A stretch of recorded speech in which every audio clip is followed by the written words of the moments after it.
মাথার উপরে বর্ষিত হবে। বলেন সুবহানাল্লাহ। আল্লাহ পাক আয়াতটা বলছেন ঠিক, কিন্তু বুঝছি আমরা ভুল। এতদিন পর্যন্ত আমি আয়াতটা আমু ব্যাখ্যা করেছি, কিন্তু আমি তাফসিরে জালালাইনের মধ্যে পড়েছি যে সম্পূর্ণ এই আয়াত আমরা যা বুঝেছি সম্পূর্ণ ভুল। এখন আপনারা যদি বলেন, এখানে আলেম ওলামা থাকেন, চিন্তা করতে পারেন যে আয়াতটা আল্লাহ বলেছেন ঠিক, আমরা বুঝেছি কেমনে ভুল। কোরআন শুনলে কোনো সওয়াব হবে না, কোরআনের প্রেমিক হলে পারেও আপনার কোনো সওয়াব হবে না, এটা আল্লাহ গ্যারান্টি দিয়েছেন। আল্লাহ নবী মুহাম্মদ সাল্লাল্লাহু আলাইহি সাল্লাম তিনি রাত জেগে জেগে কোরআন পড়তেন। আবু জেল চারপাশ দিয়ে জড়ো হয়ে শুনত। আবু জেল মনে মনে চিন্তা করল, আর একটু শুনি। এরকম করতে করতে সারা রাত কেটে গেল। রাত্রের শেষে যখন তিনি বাড়ির দিকে রওনা করলো, চতুর্থ রাস্তায় তিনি দেখলেন শুধু আমি একা, শুধু কোরআনের প্রেমিক না, আমার সঙ্গে উতবা কুতবা সাইবা আবু লাহাবরাও রয়েছে। আবু জেল বলল, তুমি কোথায় গিয়েছিলে? আবু লাহাব, উতবা কুতবা সাইবা তুমি কোথায় গিয়েছিলে? কয়, মুহাম্মদ কোরআন পড়েছিল, কোরআনের প্রেমিক আমি হয়েছি, মনে করলাম আর একটু শুনি। এখন আপনারা জবান খুলে বলেন যে আবু জেল যে কোরআন শুনেছিল, আবু জেলের যারা কি ইসলামের কোনো কাজ হয়েছিল নাকি? বলেন। সে কোরআনের প্রেমিক। আপনারা যেরকম এখানে কোরআন শুনতেছেন, কিছুক্ষণ পর ভালো লাগলে উঠে যাবেন, কিন্তু আবু জেল তা করে নাই। সারা রাত জেগে জেগে রাসূলুল্লাহর ঘরের পিছনে মশার কামড় খেয়েছিল আর রাত জেগে কোরআন শুনেছিল। আবু জেলের দ্বারা ইসলামের কোনো উপকার আসে নাই, ইসলামের পক্ষে আবু জেল কখনো কথা বলে নাই, আবু জেল কখনোর জন্য ইসলামের পক্ষে সে উপকার করে নাই, বরং সে ইসলামের ক্ষতি করেছে। তার মানে কোরআন শুনলে আর কোরআন প্রেমিক হলে ওই ব্যক্তির দ্বারা ইসলামের 4 আনা পয়সা কাজ হবে না, ঠিক কিনা বলেন? মামা এখানে আসেন, মঞ্চে আসেন। তাহলে কোন কাজ করলে পারে আপনার কোরআন শুনলে সওয়াব হবে? এ কথা আমি বলবো না, আল্লাহর কোরআন বলতে হবে। এতক্ষণ পর্যন্ত আপনাদের ইমাম সাহেব কথা বলছে, সে নিজের কথা যদি বলতো তার কথার মধ্যে ভুল হতো। এখানে আমি এখন কথা বলবো, যদি আমার বাপ দাদার কথা বলি কথার মধ্যে ভুল থাকতে পারে, কিন্তু আল্লাহর কোরআন দিয়ে যদি কথা বলা হয় তাহলে এর মধ্যে ভুল থাকবে না, ঠিক কিনা বলেন? আল্লাহ পাক বললেন কোরআন শুনলে কাজ হবে, কিন্তু 2টা কোয়ালিটি থাকতে হবে। কয়টা কোয়ালিটি? আল্লাহ পাক বলেন, ইন্নামা তুনজিরু মানিত্তাবা'a যিকরা ওয়া খাশিয়ার রহমান। আল্লাহ পাক বলেন, নবী গো আপনি তাদের কাছে কোরআন বলেন যে কোরআন শুনবে, মানার চিন্তা করে। কোরআন শুনবো কিসের জন্য? মানার চিন্তা থাকতে হবে। যদি মানার চিন্তা না থাকে তাহলে আপনি এখানে বসে বিন্দু মাত্র কোনো লাভ হবে না। কে বলেছেন? আল্লাহ পাক রব্বুল আলামিন 2 নাম্বার টার্গেট দিয়েছেন, খাশিয়ার রহমান। আল্লাহকে দেখা যায় না, না দেখে মনে প্রাণে বিশ্বাস শুধু না, শুধু ভয়ও করতে হবে। আল্লাহ পাক বলেন, নবীগণ যাদের মধ্যে এই 2টা কোয়ালিটি থাকবে আপনি আর দেরি করবেন না, তাদেরকে 2টা সুসংবাদ দিয়ে দেন। 1 নাম্বার সুসংবাদ, মাগফিরাতিহু, আমি তাদের জীবনের সব গুনাহ আমি আল্লাহ মাফ করে দিলাম। বলেন সুবহানাল্লাহ। 2 নাম্বার, ওয়াজরিন কারীম, আপনি ঘোষণা দেন আমি দুনিয়াতে এবং আখিরাতে আমি আল্লাহ তাকে সম্মান বৃদ্ধি করে দেব। বলেন সুবহানাল্লাহ। তাহলে আল্লাহকে ভয় করতে হবে। কলজার ভিতরে গাথি রাখুম তোমারে, সিনার লগে বান্ধে রাখুম তোমারে, ও আল্লাহ গো কলজার ভিতরে গাথি রাখুম তোমারে। আল্লাহকে রাখতে হবে, তাছাড়া অন্য কাউকে রাখা যাবে না, ঠিক কিনা বলেন? আল্লাহ তাআলা বলেছেন, নবী গো আপনি জানিয়ে দেন যাদের মধ্যে 2টা কোয়ালিটি থাকবে তারা কোরআন শুনবে, একটা হরফের বিনিময়ে আমি আল্লাহ তাদেরকে 10টা নেকি দেব। আর যদি বুঝে তেলাওয়াত করা হয়, তাফসীর করা হয়, একটা হরফের বিনিময়ে আমি 100টা নেকি দেব। আর যদি তারা আবেগ ভরা কণ্ঠে বলে আর আবেগ নিয়ে যদি চিন্তা করে শোনে, তাহলে আমি আল্লাহ ঘোষণা দিলাম তাদেরকে 10ও দেব না, 100ও দেব না, তাদের অগণতি সওয়াব তাদের আমলনামায় লিখে দেব। বলেন সুবহানাল্লাহ। এখন আপনারা কোরআন শোনার জন্য ইনশাআল্লাহ প্রস্তুত আছেন তো? আপনারা যেভাবে একত্রিত হয়েছেন কোরআন শোনার জন্য, আল্লাহ পাক বলেছেন কোরআন কিছু মানুষের হিদায়াত দেবে এবং কোরআন কারো মানুষের গুমরাহ করবে। আপনারা বলতে পারেন হুজুর কোরআন আবার গুমরাহ করে এমন কোনো কথা কি কোরআনে আছে নাকি? হ্যাঁ আছে। আল্লাহ পাক বলেন ইউদিল্লু বিহি কাসীরান ওয়া ইয়াহদি বিহি কাসীরান ওয়া মা ইউদিল্লু বিহি ইল্লাল ফাসিকিন। আল্লাহ পাক বলেন এই কোরআনের কারণে কেউ গোমরাহ হবে, আবার কোরআনের কারণে কেউ হিদায়াত পাবে। যারা গোমরাহ হয়ে যাবে আল্লাহ পাক বলেন ওমা ইউদিল্লু বিহি ইল্লাল ফাসিকিন, যে ব্যক্তি কোরআন থেকে গোমরাহ হবে সে মুমিন না, সে হলো ফাসিক। ভালো মানুষ কোরআন থেকে গোমরাহ হবে না, যে ব্যক্তি ফাসিক সেই গোমরাহ হবে। কার কথা? আল্লাহ তাআলা রব্বুল আলামিন তিনি বলেন আমরা এখানে যেরকম একত্র হয়েছি আল্লাহর রাজি খুশি করার জন্য, আমরা এখানে কোনো নেতা খেতার সুনাম করার জন্য আসে নাই। আমাদের জবান দিয়ে একমাত্র আল্লাহর কথা বলবো, কান দিয়ে আল্লাহর কথা শোনার জন্য আমরা এসেছি। আল্লাহ পাক বলেন কিয়ামতের ময়দানে আমি সকলকে একত্রে করব। ওয়া ইন কুল্লুল লাম্মা জামিউল লাদাইনা মুহদারুন। আল্লাহ পাক বলেন কিয়ামতের ময়দানে সকল বান্দাদের আমার সামনে একত্রিত হতে হবে, আল্লাহর সম্মুখে সকলকে একত্রিত হতে হবে। কার কথা? আল্লাহ পাক রব্বুল আলামিন তারপরে বলেন ইয়াউমা ইযিন তু'রাদুনা লা তাখফা মিনকুম খাফিয়া। সেই দিন কারো কোনো গোপন কিছু থাকবে না। আমি আল্লাহ সেই দিন সব প্রকাশ করে দেব। রাতের অন্ধকারে সে কি করেছিল, দিনের আলোতে সে কি করেছিল, কি চিন্তা করেছিল, কোনো কিছু আর গোপন থাকবে না, সব কিছুই সেই দিন প্রকাশ হয়ে যাবে। পৃথিবী না জানো আমি তো জানি, আমি কি পাপ করেছি হায়, আমার পাপের করলে বিচার, বাঁচার আমার নাই উপায়, দয়াময় আল্লাহ মাফ করো আমায়, মাফ করো আমায়। আল্লাহ পাক বলেন কিয়ামতের ময়দানে কারো কোনো কিছু গোপন থাকবে না, সবগুলো প্রকাশ করা হবে।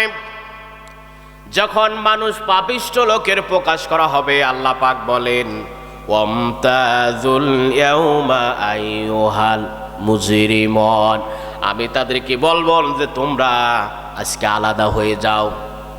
যারা পাপিষ্ঠ তাদেরকে বলা হবে, আল্লাহ বলবেন যে তোমরা আলাদা হয়ে যাও, সেপারেট হও। যখন তারা সেপারেট হবে আল্লাহ পাক বলেন তারা দুইটা বিষয় আফসোস করবে সেই দিন কিয়ামতের ময়দানে। আমি কিন্তু এখনো কোরআনের কথা শুরু করিনি, মানে একটু আপনাদের বুঝাতেছি, তারপরে ডাইরেক্ট শুরু করব। সেই দিন তারা দুইটা আফসোস করবে কিয়ামতের ময়দানে, যেন আমরা এই দুইটা আফসোস না করি। আল্লাহ পাক সেটা জানিয়ে দিয়েছেন। এক নাম্বার আফসোস করবে পাপীরা, মা আগনা আন্নি মালিয়া। এক নাম্বার তারা আফসোস করবে হায় রে হায়, আমাদের সম্পদ কোনো কাজে এলো না। টাকা পয়সা ধন দৌলত 1000 কোটি টাকার মালিক যদি থাকেন কিয়ামতের ময়দান আল্লাহ পাক বলেছেন এটা কোনো কাজে আসবে না। দুই নাম্বার আফসোস করবে তারা,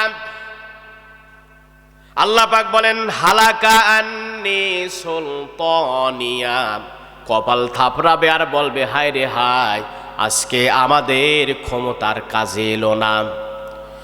তাহলে এখানে টাকা পয়সা ধন দৌলত কাজে আসবে না কিয়ামতের ময়দানে। ক্ষমতা কিয়ামতের ময়দানে কাজে আসবে না। তাহলে কি কাজে আসবে, এটা আমরা কি কাজে আসবে জানার জন্যই কোরআনের ময়দানে এসেছি, ঠিক কিনা বলেন? এখন যদি আপনাদের জিজ্ঞাসা করি আপনার বয়স কত, এখানে কেউ বলবে আমার বয়স 70 বছর, কেউ বলবে আমার বয়স 90 বছর, কেউ বলবে আমার বয়স 40 বছর, কেউ বলবে আমার বয়স 20 বছর। কিয়ামতের ময়দানে কোনো বয়স থাকবে না। সেই দিন আল্লাহ আমাদের জিজ্ঞাসা করবেন, পৃথিবীতে কত সময় পর্যন্ত তুমি অবস্থান করেছিলে? সেই দিন আমরা যারা বাংলা ভাষায় কথা বলি, বাংলা ভাষা আমরা সেই দিন ভুলে যাব। যারা হিন্দিতে কথা বলে কিয়ামতের ময়দানে হিন্দি ভাষা যারা বলে তারা ভুলে যাবে। যারা টার্কিজ ভাষায় কথা বলতো টার্কিজ ভাষা ভুলে যাবে। যারা ইংলিশে কথা বলতো সেদিন ইংলিশ ভাষা ভুলে যাবে। আল্লাহ বলবেন পৃথিবীতে কত সময় ছিলেন? আল্লাহ বলেন কাআন্নাহুম ইয়াওমা ইয়ারাউনাহা লাম ইয়ালবাসু ইল্লা আশিয়াতান আও দুহাহা। আল্লাহু আকবার বলেন। আল্লাহ পাক বলেন সেই দিন আমরা চোখ দিয়ে দেখব আর অন্তর দিয়ে আমরা সেই দিন চিন্তা করব। আল্লাহর কাছে বলবো, আল্লাহ আমরা দুনিয়াতে এক সকাল অথবা এক বিকাল অবস্থান করছিলাম, এক সকাল অথবা এক বিকাল।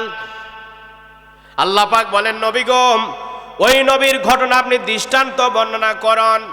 আও কাল্লাযী মাররা আলা ক্বরিয়াতিন ওয়া হিয়া খাবিয়াতুন আলা উরুশিহা। আল্লাহর একজন পয়গম্বর ছিলেন, সে জেলখানায় বন্দী ছিল। অনেক দিন পর জেলখানা থেকে ছাড়া পেয়েছিল। ছাড়া পাওয়ার পরে তিনি রাস্তা দিয়ে হেঁটে যাচ্ছিল। হাঁটতে হাঁটতে দেখলো যে রাস্তাঘাট একেবারে ভাঙ্গা, বিল্ডিং গুলো ছিল, বাড়িঘর ছিল, বাড়িঘরগুলো ভাঙ্গা। এই পাশে কোন শয়তান জানো ওই বক্সে গান বাজাইতেছে, এখানে মাহফিল, তার কিন্তু আওয়াজ যাইতেছে। তার বাপ মাও কিন্তু মুসলমান, কিন্তু তার জন্ম ঠিক মতন দিতে পারে নাই। এই জন্য আল্লাহর কথা তার কানে যাওয়ার পরেও সেই লোকটা সে এই পথ থেকে সে ফিরতে পারে না, সে ওই পথেই সে টিকে আছে। আল গিনাইম বিতুল নিফাক ফিল কলবি কামা ইমবিতুল মাউজ জারওয়া। রাসূলুল্লাহ বলেছেন গান বাজনা হচ্ছে মানুষের যেরকম সরিষা গাছে পানি দিলে তরুতাজা হয়, গান বাজনা মানুষের গুনাহ এরকম তাজা করে। বাংলাদেশে বর্তমানে কিছু বন্ড হুজুর বের হয়েছে, তারা বলতেছে কয় বিয়ে বাজিতে গান বাজনা বাজলে বিয়েই হবে না। এরা হচ্ছে শয়তানের একেবারে সম্পূর্ণ খারাজিল। এই জন্য আমরা এই সমস্ত জন্য এদের জন্য দোয়া করবো যে আল্লাহ যেন এদেরকে হিদায়াত দেয়। আর যদি হিদায়াত যদি নাই থাকে তাহলে যেরকম ওই মুসাতুল কাজ্জাব যেরকম ওই ডাস্টবিনের ভিতরে মারা গেছে সেটা আমরা দোয়া করব। আল্লাহ তাআলা রাব্বুল আলামিন তিনি বলেন একজন নবী হেঁটে যাচ্ছিল, যাওয়ার পরে সে দেখলো যে রাস্তাঘাটগুলো ভেঙে গেছে, বিল্ডিং গুলো ভেঙে গিয়েছে। সে চিন্তা করলো বিল্ডিং এর ভিতরে মানুষ মারা গেছে, এই মানুষগুলো আবার কেমনে জীবিত হবে, কেমনে আবার জীবিত হবে? আল্লাহ তাআলা রব্বুল আলামিন বললেন, সে মনে মনে চিন্তা করলো ক্বালা আন্না ইউহয়ি হাযিহিল্লাহু বাদা মাউতিহা। সে মনে মনে চিন্তা করলো আল্লাহ তুমি এটা আবার কেমনে জীবিত করবে? আল্লাহ পাক বললেন আমি তাকে কি করলাম, সঙ্গে সঙ্গে সেখানে আমি ঘুম পাড়ায় রাখলাম। একদিন নয়, 2 দিন নয়, 1 বছর নয়, 2 বছর নয়, তাকে আমি 100 বছর পর্যন্ত সেখানে আমি মৃত্যু অবস্থায় রাখলাম। মৃত্যু অবস্থায় রাখার পরে এরপরে যখন 100 বছর পরে আমি আল্লাহ তাআলা জীবিত করলাম। জীবিত করার পরে আমি আল্লাহ পাক বললাম ক্বালা কাম লাবিসতা, তুমি এখানে কত সময় পর্যন্ত ঘুমিয়েছিলে? সেই লোকটা তখন বলল যে আল্লাহ আমি এখানে 1 সকাল অথবা 1 বিকাল ছিলাম। কত সময়? 1 সকাল অথবা 1 বিকাল। 1 সকাল 1 বিকাল। এই পৃথিবীতে আমরা হায়াত নিয়ে এসে কত অহংকার, কত ক্ষমতার বড়াই, কত মিথ্যা, কত জুলুম, এগুলো কি করা যাবে? দেখেন কত জোরে সে বক্স বাজাইতেছে, এখনো কিন্তু বেশি রাত হয়নি। তাহলে বেশি রাত হলে পরে তাহলে এটার আওয়াজ আরো বেশি আসবে। এরা কোন ধরনের মানুষ, কি হয়ে গেছে এখন এটা বলে শেষ নাই। মানুষের ভিতরে কমন সেন্স বলতে কোনো জিনিস নাই এখন, আল্লাহর ভয় তো নেই। যদি কোনো ভালো গার্জিয়ান এখানে থাকেন তাহলে আমি দয়া করে বলি যে এটা একটু বন্ধ করতে বলেন আপাতত।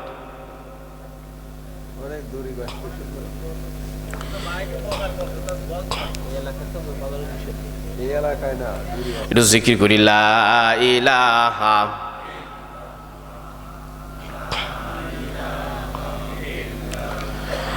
লা ইলাহা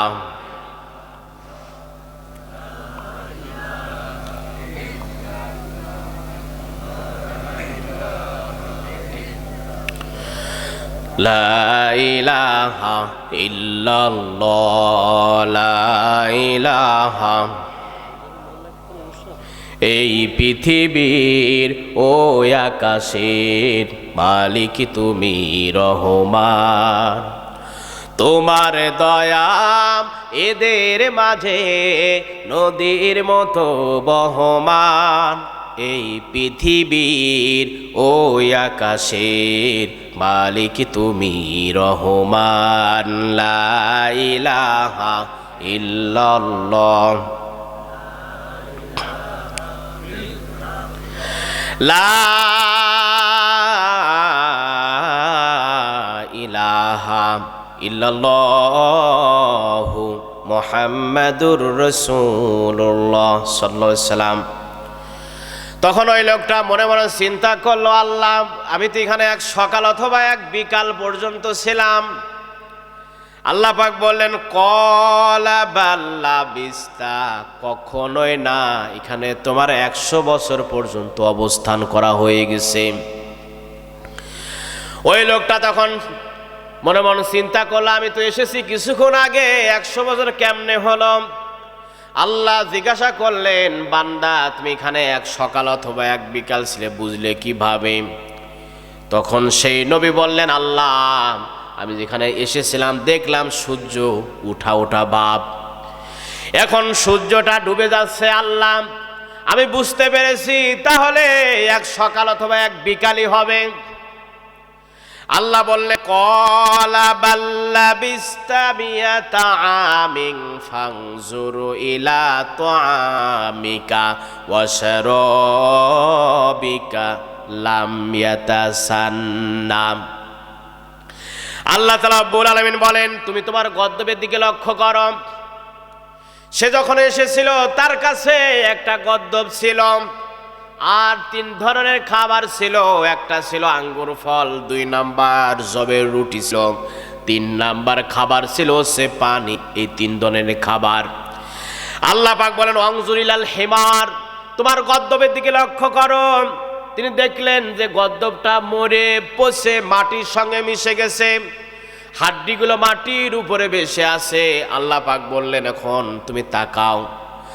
সঙ্গে সঙ্গে হাড্ডিগুলো লাল হয়ে গেল, জুরাই জুরাই লেগে গেল।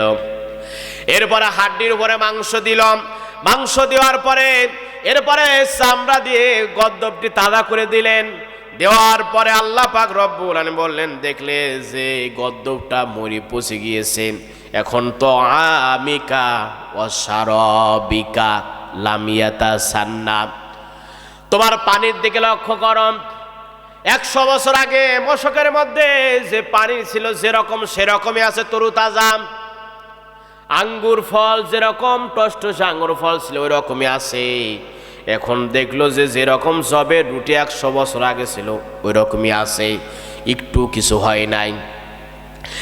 ওই লোকটা তখন চিন্তা করলো 100 বছর তো তাহলে হয়েই গেছে, বাড়িতে যাওয়ার দরকার। সে বাড়িতে গেল, যাওয়ার পরে 100 বছর পরে সিনা সিনা লাগে এরকম একটা ভাব। বাড়ির সামনে দেখলো একজন বৃদ্ধ মানুষ সেখানে বসা। বৃদ্ধকে বললেন এই বাড়িটা কার? বৃদ্ধ বললে এই বাড়িটা হলো হযরত উজাইর আলাইহিস সালামের। উজাইর আলাইহিস সালাম বলেন আমি তো সেই উজাইর। কয় খবরদার মিথ্যা কথা বলো না, উজাইর নবী 100 বছর আগে মারা গিয়েছে। কোথা থেকে উজাইর নবী আসবে? উজাইর নবী মারা গিয়েছে, খবরদার মিথ্যা কথা বইল না। উজাইর নবী বলেন, না না না, আমি সেই উজাইর। কয়, আমরা জানতাম যে উজাইরকে বক্তার নাসার, তাকে জেলখানায় বন্দি করেছিলাম, আমরা নিউজ পেয়েছি তাকে জেলখানায় মেরে ফেলানো হয়েছে। উজাইর আর কখনোই ফিরে আসবে না, এটা আমরা জানতাম। আমাদের বাংলাদেশে এরকম একটা ঘটনা ঘটছে। মতিউর রহমান নিজামী, তার ছেলে আরমান আজমিরি, তাকে আয়নাঘরে বন্দি করেছিল শেখ হাসিনা 9 বছর। তার যুবতী বউ ছিল তার ঘরে।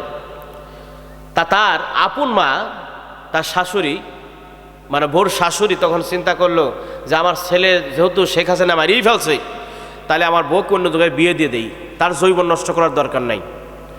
তখন বিয়ে দিয়ে দিচ্ছে অন্যখানে। দেওয়ার পরে তারপরে তো 1 বছর পরে হাসিনার রাজত্ব শেষ, তার আয়না করতে তারা মুক্তি পাওয়া। বাড়িতে এসে তিনি দেখে যে তার বউ অন্য জায়গায় বিয়ে হয়ে গেছে। তখন গ্রামের লোকজন বলতেছে যে আমরা তো মনে করছি যে হাসিনা তোমাকে মারিয়ে ফেলছে, তোমার বাঁচা রাখে নাই। কি ঘটনাকে মিথ্যা বললাম না সত্যি বললাম?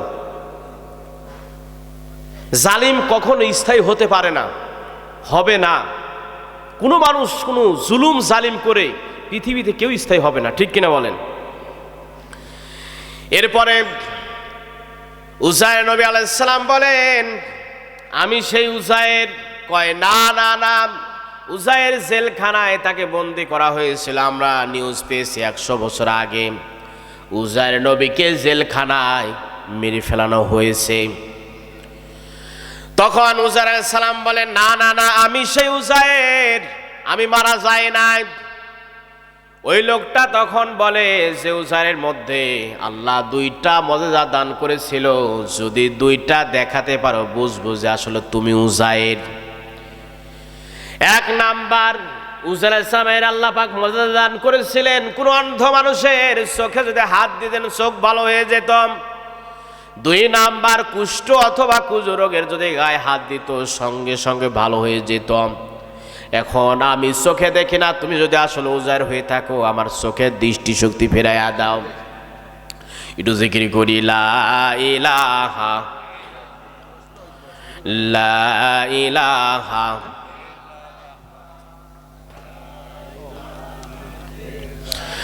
আকাশের নীলে নীলে হাওয়ার তানে তানে ওই নামেরই সুর শোনা যায়, ওই নামেরই গান শোনা যায়। ইনিল হুকুম ইন্না লিল্লাহি লা ইলাহা ইল্লাল্লাহ লা ইলাহা লা ইলাহা ইল্লাল্লাহু মুহাম্মাদুর রাসূলুল্লাহ সাল্লাল্লাহু আলাইহি সাল্লাম। এরপরে উজাইর আলাইহিস সালাম বলেন, আল্লাহ সুবহানাহু ওয়া তাআলা তুমি যে 2টা মুজিজার কথা বললে, আল্লাহ পাক আমারে সেই 2টা মুজিজা দান করেছেন। বৃদ্ধ লোক বলল, আমি চোখে দেখি না, তাহলে আমার চোখে হাত দাও দেখি আমি আলো পাই কিনা।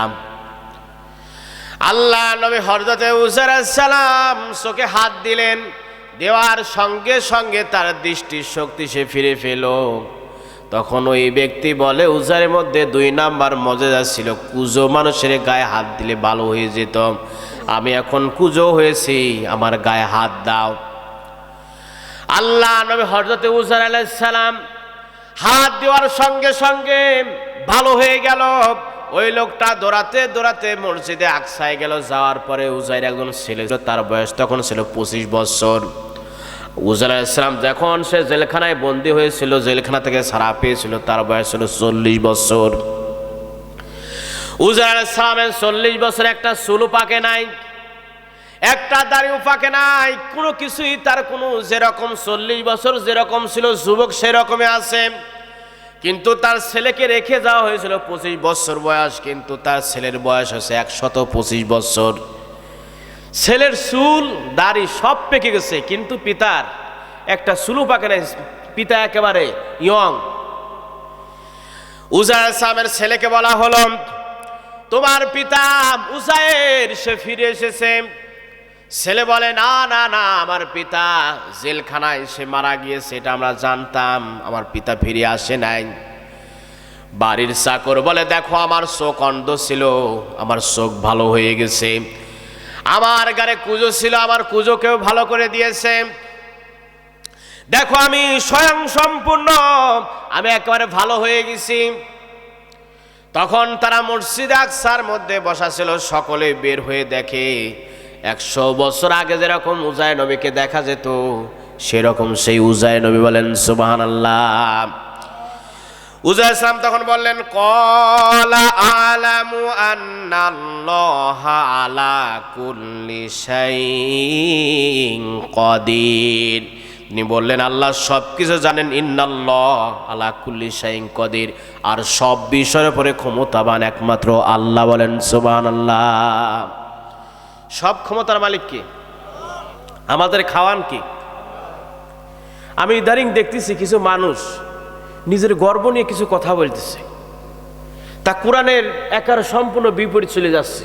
এরকম কথা বলা যাবে না। বলতেছে যে আমি নিজের খাই, আল্লাহ রাস্তায় দাওয়াত দেয়, এরকম কথা কেউ বলে কিনা বলেন? আমি নিজে শুনছি। যদি কেউ বলে আমি নিজের খাই, আল্লাহ রাস্তায় দাওয়াত দেই, তাহলে কমসে কম কোরআনের 3টা আয়াত অস্বীকার করা হবে।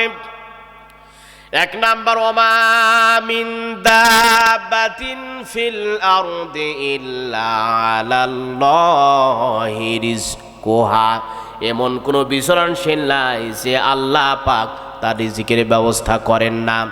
রিজিকের ব্যবস্থা কে করেন? আমি খেতে পারি না, আল্লাহ আমারে খাওয়ায়, এই জন্যই আমি খাই। ঠিক কিনা বলেন? 2 নম্বর আয়াত অস্বীকার করা হয়ে যাবে, আল্লাহু খায়রুর রাযিকিন, রিজিকের মালিক হচ্ছেন আমার আল্লাহ। বলেন সুবহানাল্লাহ। আপনারা ইনশাআল্লাহ কোরআন শোনার জন্য প্রস্তুত আছেন তো? আমি এখন মূল কথায় আমি চলে যাব।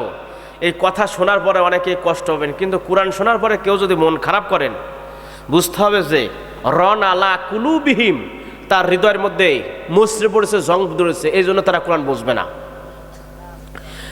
আল্লাহ নবী মুহাম্মদ